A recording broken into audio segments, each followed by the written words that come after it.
Ndị be anyị ekene m unu ọzọ n'ụbọchị uhuruchi nke taa. Asị m unu ka ụbọchị nke taa dịrị anyị na mma o. ise asụkwa m unu nke echiri ya zelu dịka o si dị ụmụnne m. Ya bụ Eastern News 24 ka anyị si were wetara unu ya bụ nnukwu ozi dị oke mkpa, mgbasa ozi gbasata maka ihe na-eme n'obodo anyị nọ n'ime ya, ana gbasata maka nwere ụwa na-azọ maka ya bụ ife ejugo na ya bụ mmiri ejugo awụ ọnụ. N'iru akwụkwọ ụbọchị nke taa anyị n'iru akwụkwọ onye na-afụ n'iru akwụkwọ bụ nwanne anyị nwoke bụ barrister Kenneth Okonkwo. Okwetego finally, okwetego mana okwetego bụ ife mana kịta okwetego ya bụ ife unu ya ege ya bụ ife o were ikwu okwu ya dịka o si wee dị mana onye ndị kwuru ya ekwu, serve Nigeria and come back in shame. No matter what, he can never walk. Onye ndị said it. Mana again ya bụ ife ka unu nụzie ka mmiri si wee baa opi ụgbọgọrọ, unu ga-esi ya na drop your own contribution, your own comment n'iru akwụkwọ gbasara maka ihe ndị a niile nụrụ okwu. All right, over to you, sir. Candidate of LP, Mr. Peter Obi, and who is also a lawyer and a social commentator. Ken, you're welcome to Inside Sources. It's my pleasure seeing you again, Loud. Good to see you again. Thank you, viewers, for joining in. Thank you so much. Yeah. Thank you so much. So let's start, on the normal general note that if you look at where Nigeria is today, right now, will you say that the country is on that trajectory to the great Nigeria that we all know is possible? I've always said that Nigeria has the potential to be a superpower nation. And it will not take more than 2 decades if we do what is right and consistently do what is right to move into that superpower status. Superpower status stands on a tripod: political stability, economic viability, and a strong military force. I've researched on this for a long time. Nigeria has the potential, but unfortunately, we have not kinetized this potentiality. And unfortunately, the more, this regime has been the worst epistle to that movement. And don't take my words for it. Right. Take the words of the Manufacturers Association of Nigeria. You know what they said? Right. They said 40% of the manufacturing plants are going to go down. There is no government in history that has flip-flopped on policies like this government. From day one, fuel subsidy is gone. And then, in addition to it, we have a CBN who I do not understand whether they understand what they are doing. And I'm going to give you elementary facts. Okay. Because when you talk about the flip-flop, the worst case where it affects the manufacturing is in the Forex management. The success of Forex management is in its ability to ensure stability and sustainability, not whether it is high or low. The greatest threat to the economy is uncertainty. So the duty of the central bank is to ensure macroeconomic stability. But this government has foisted on the economy macroeconomic volatility. Now again, this government incompetently now started dividing Nigerians into communities, saying people on band A will now have to pay higher. Not that they are paying higher. No, they will not have to be punished for having more light. Because ordinarily, when you consume 80% and the other person is consuming 20%, ordinarily you pay higher, even if you're paying something. Right. So the question is not that they are paying higher. The question is that they are going to be punished for having more light, not by their own decision, by your own incompetent infrastructure decision. Do you know that this is against the law? is illegal and unconstitutional. Section 42 is very clear. A citizen of Nigeria of a particular community cannot be subjected to any limitation or disability in the application of any law or administrative or executive decision to which a citizen of another community is not subjected to. So dividing Nigerians into this is community of, is it people that have light or the rich people or what? Does it mean this government does not know that everybody living in a rich neighborhood is not rich? Is it that they are not aware of it? Because some people are living in the boys' quarter of some rich people's house and their own meter is different. But they must now pay. You must now punish them because they are now living within that community, which is illegal and unconstitutional. Well, so, you know, this is terrible. I don't understand. I mean, clearly, do you think Nigerians are aware as a people of their capacity to change the direction of this country if they think it is not in the right direction? Having been an active participant to 2023, I would want to say that Nigerian people are beginning to be aware that power belongs to the people. But you see, they were deceived. They were beguiled. And not just even by the dissidents or the, corrupt class. Right. But by what I would call that evolutionary trend. Because there has to be a precedent that you would have to rely on to take a decision. What happened in 2023 was novel. This was the first time Nigerians came out and say, don't give us money. We're no longer interested. We want a new Nigeria. They identified the criteria for their new Nigeria. They saw a man that fit into it and said, this is the man we are going to follow. It has never happened before. And have you noticed that even after the election, they are not changing their mind? Before now, after the election, bandwagon effect, people will go and start looking for money or start looking for this and that. So-called winner takes all. Good. But now they are maintaining their stand. This is where they were beguiled. Calm down. Because some people had the feeling they may get justice from the system. They may get justice from the courts. Like what happened in Senegal. It was not just the people. The institutions helped. The Constitutional Court came in and gave a judgment. So the people cannot do it alone. The only way the people can do it alone is that revolution, which may go out of hand, which may be bloody. It often goes out of hand. Good. And which this government and the corrupt class is pushing the people involuntarily towards that direction. Because certainly if you make peaceful change, that too, good. So now we had a failure of the system. The courts did not do what they ought to do, in my own opinion.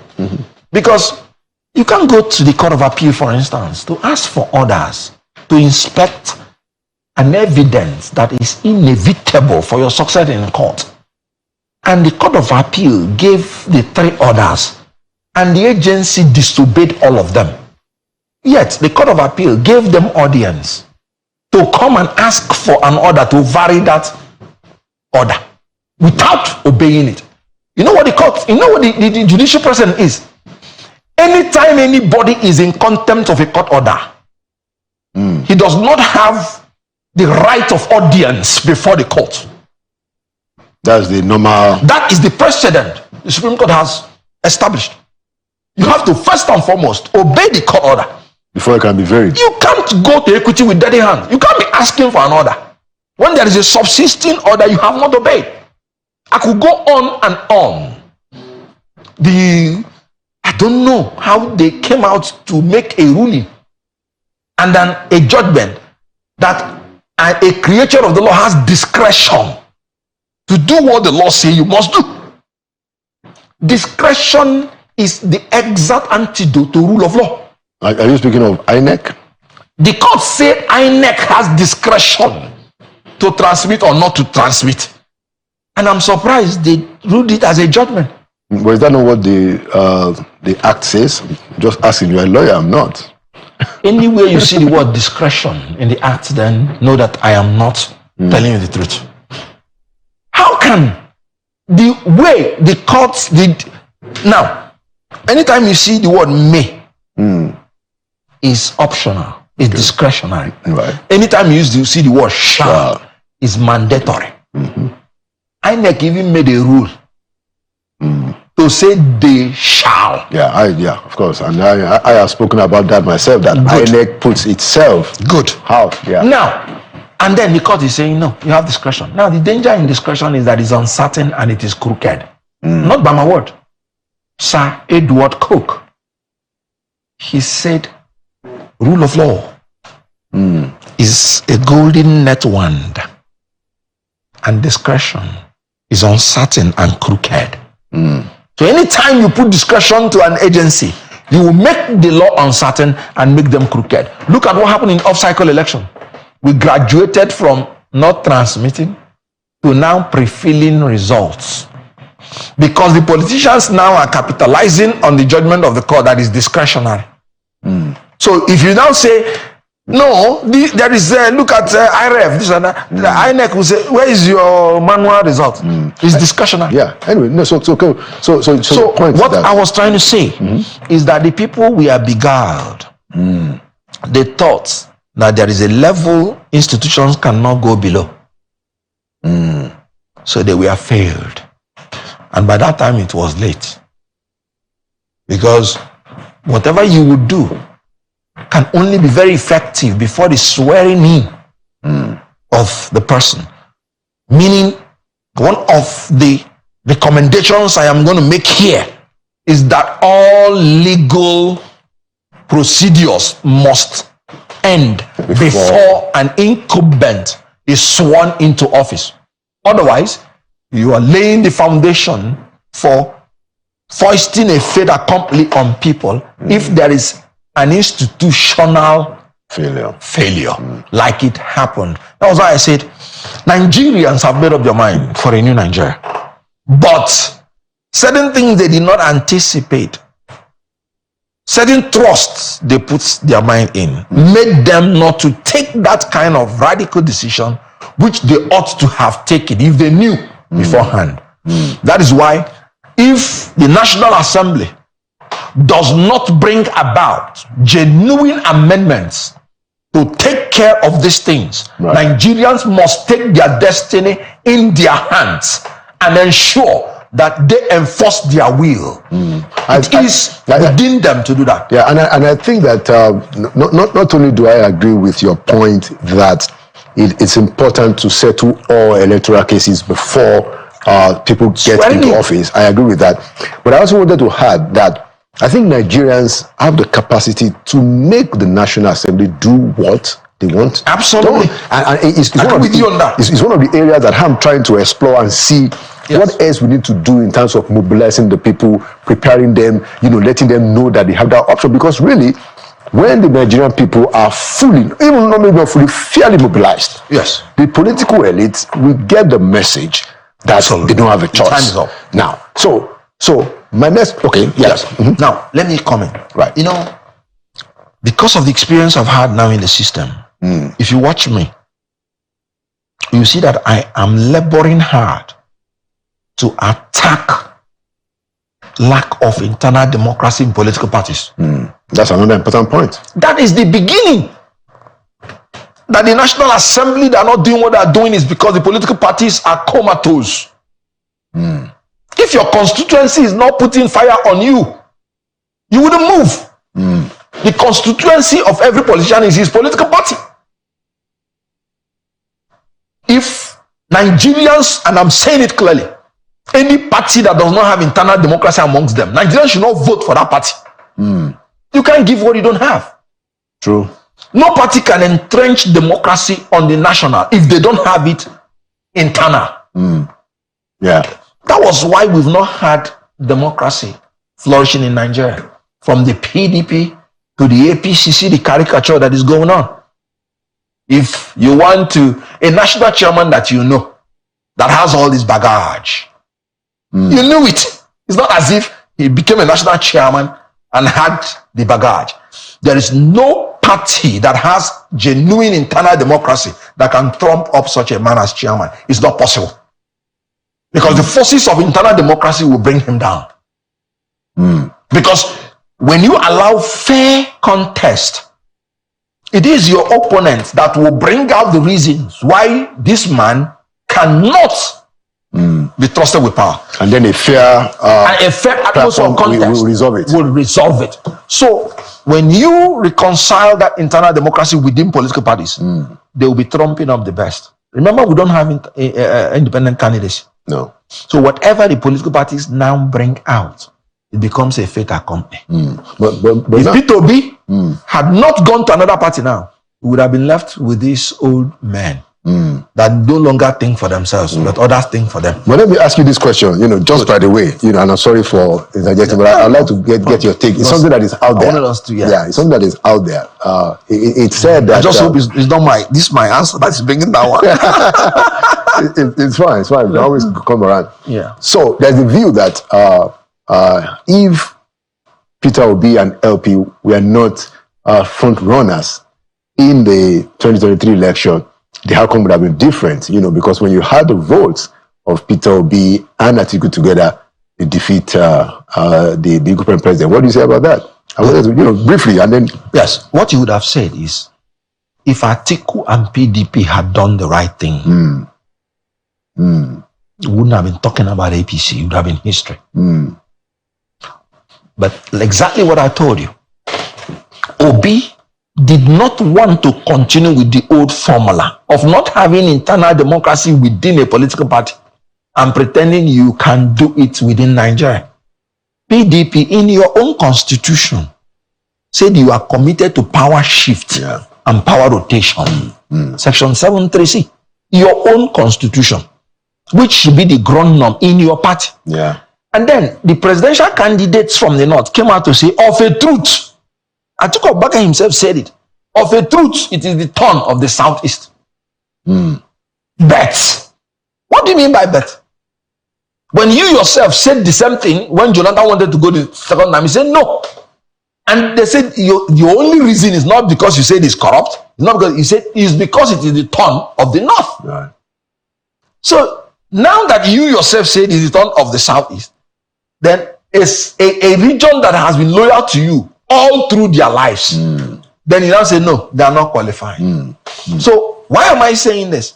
What I'm saying is that if there was internal democracy in the party, in PDP, that wouldn't have happened. They would have said no. This is the position of the law. Let's now come to finish the point. Yes. So the point is that Obi did the right thing.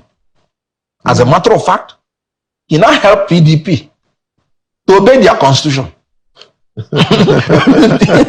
Yes, they didn't obey it, and that is why they failed. Yeah. Anyway, let's and they are still failing. Yeah, they are not even able to reconcile. Well, I mean, the leadership of their party. Yeah, I think that if you look at, now that we're talking about internal democracy, if you look at the three major parties, even your party, LP, still had a problem with Abure. Absolutely, and that's why we are battling. Yeah, PDP has problem with their chairman. Absolutely. APC now has a problem. So there is something. Has always had a problem. So there's something. From 2016, I don't talk without facts. Right. From 2018 till date, APC had more than or about 5 national chairmen. I will name them so that you don't say. Is it up to 5? Let's start. John Odigie. Yeah, that was in 2018. Adams Oshomo. And then Adams. Yeah. Bunu. Oh, well, okay, if you can't Bunu. No, why won't you? It cannot exist in So you're right. So it's 5. Adamu. Oh, then think of it. That's quite an embarrassment. Good. What's average? Is it average up to 3 years? Wow. So a ruling party that is showing such in the same time, let me tell you, this government is competing with itself. if you check the trajectory of this government, you can only compare its failure with its abject failure. Can you imagine? We are saying that CBN is doing well, not because they have even returned naira to what they met, but at least they are going from their 2,000 to a naira to 1,300 to. So you are comparing their failure with their abject failure. And that point is made. Let me ask you, and these are interesting points that you're actually bringing up in your discussion. So do you think, again, it's out there, quite a few people think that APC got a second chance in 2023, whatever it is. Yes, you know that I think that you did not. Exactly. Yes, got a second chance. And I'm suspecting you. When you're saying, as an actor, I can interpret, whatever it is, No, well, I'm not saying, but it's there. But this because it is real. And that's the point. The view is there. I'm not trying to cut you in. Okay. If you have seen polling unit by polling unit result from INEC as to that presidential election, in all the polling units as required by law, Section 62 of the Electoral Act, tell me. Because what INEC gave to us, which we took to court, 18,018 polling units were blurred, mutilated, unreadable. Some having pictures of men and women. So, if you have seen, let me know. Because in mathematics, when you arrive at an answer without a formula, they will say you stole it. And then by 4:30 a.m., a commission went in and announced the result. Okay. Anyway, so let's come back to our discussion. And I wanted to put a question to you before we conclude. Now, I think that Nigeria's, the abject poverty that is going on in our country, worsened by the removal of subsidy and some of the policies. And by the way, I think subsidy has to be removed. And I'm sure, even Mr. Peter himself, that ought to be removed. Good. I'm saying that in terms of including me. Yeah, we all think so. But my point is that so it has worsened the problem of poverty. Yes. I am afraid that this problem of poverty and the hardship in the land is coming close to a situation where people will just look at how you are dressed, and then they say you are part of them. See, some of the arguments that we even have at the level of political elite, it's not impacting on them. I mean, they won't see, through elites and say, okay, well, that one is APC, that one is LP, that one is PDP. It is getting to the point where people might begin to say, is one of them because he drives a car or he looks good. So my question is, what will it take the political elite of Nigeria to avert what is clearly a danger to their own existence with the kind of hardship and the almost intolerable poverty that is festering in the country? What's your take, Ken? Just take them, the three things we have been shouting on. Character, competence, capacity, compassion, you drive it further. Then creativity, commitment, consistency. Then if you drive it further, dedication, determination, and discipline. These things are there. They are easy. Why? All this inordinate acquisition of wealth that makes no meaning for you, but will save the life of another. Why are you acquiring those things? Money is what money can buy. As long as you have money, which you can use to buy nothing, it is useless for life. You know one thing, like I said, lack of knowledge. See, my people perish for lack of knowledge. The next thing the government should do is to proactively support Nigerian companies vis-a-vis the international companies who are naturally conspiring to ensure that the potentials of Nigerians are not brought to bear. Look at what happened in Epis. So when they are telling you the foreign companies are giving you excuse because of Naira, this and that, they can't do this, it's not true. But when you allow them to enjoy the monopoly, then your people cannot come in to salvage the situation. They don't owe you patriotism. They owe their country. So if the government through diplomacy will ensure that Nigerian companies compete on international sphere, we will be able to at least get our own share of the world economy. Okay, Ken, well made. Last question because of our time. It's a very simple question. So a lot of the damage that we have seen done to national life and development in our country has only been possible because of what is called elite collusion. Absolutely. When we were under military rule, people knew that military rule is an aberration. Yes. But when a soldier takes over power, is able to get some elites to be ministers, to be his heads, they get business going. We all know that Nigeria ought to be great. We discuss, some of the ideas that ought to be in place. And then at times we see people doing the opposite. But you find that they find one elite or some elites that will work with them. Yes. How can we end elite collusion? Do you subscribe to the idea of an elite consensus where everybody, regardless of party affiliation, regardless of ethnicity, religion, where we can say that this is the minimum, regardless of whatever that this country should be able to do, this. Do you, and will Mr. Obi support that kind of consensus so that we can terminate elite collusion in this country? You see, another name for what you have just said is elite capture of the state. So you're absolutely correct. That is one of the things that Obi is saying. As a matter of fact, he calls it structure of criminality. That's what he said. This structure must be dismantled. It is pure collusion. You can see, even when this government came to power, you can see some people who say, even if they are given 30 years, they will not do anything. And before a week or two, they are already telling you that they are the best thing that is happening. That is part of that collusion you're talking about. There should be an irreducible minimum, and I agree. But that can only be possible if you have internal democracy in political parties. Because whoever the political party trump up to you, you don't have any choice. But I think it goes beyond political parties because let me yes. Okay. Because I want you to think of other leaders now outside of politics. We have leaders in business. We have leaders in religion. Good. We have leaders in academic. Yes. Who also have a voice. The problem is and who are often silent. No, you wouldn't blame them.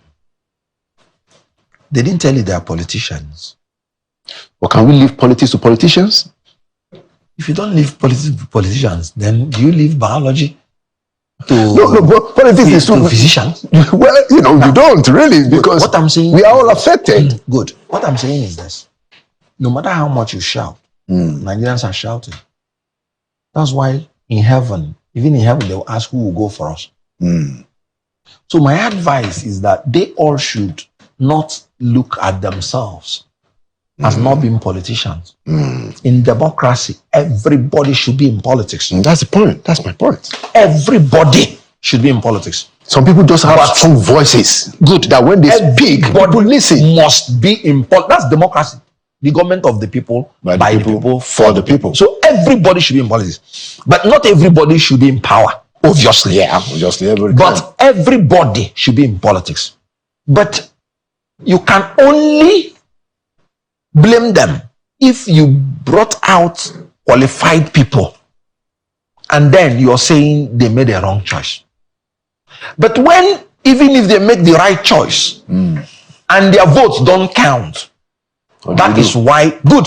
Now let me come in to narrow in on that issue of the people. Okay, then let's conclude. The people must know one thing: the only democracy that can endure is the one that is brought by them. They should never trust military intervention to give them democracy. Yeah. And I'm going to make a summary of it. Why I am scared of military intervention. When the military come in, they suspend parts of the constitution. They rule by decree. And they suspend the courts. They out the jurisdiction of the court. And they establish tribunals. And when they make a decree, their tribunal will try the people. And you will not have a right to appeal in the regular court. They will tell you you appeal to the Provisional Ruling Council. And the Provisional Ruling Council takes the final order. And in these three you have just done, only one man is the head of all of them. And a decree is simply the words and the orders of the head of state put in writing. So it's the most dangerous thing on earth. You don't have freedom at all. And by that only consciousness Edeke isowe ge ya bife inuri the ballon the gentle lion who was in Iraq no basinke tata no. Ozo de kibu ya bo.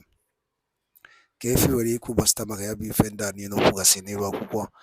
Folk will didn't oku ya diko si the kefi wari ku basta maka ya bife. Drop wire on the comment section below. Chitepe the Eastern News 24 kaisi wene hotel no pozi ya do kempa. Dano no mundem gwan kemesian.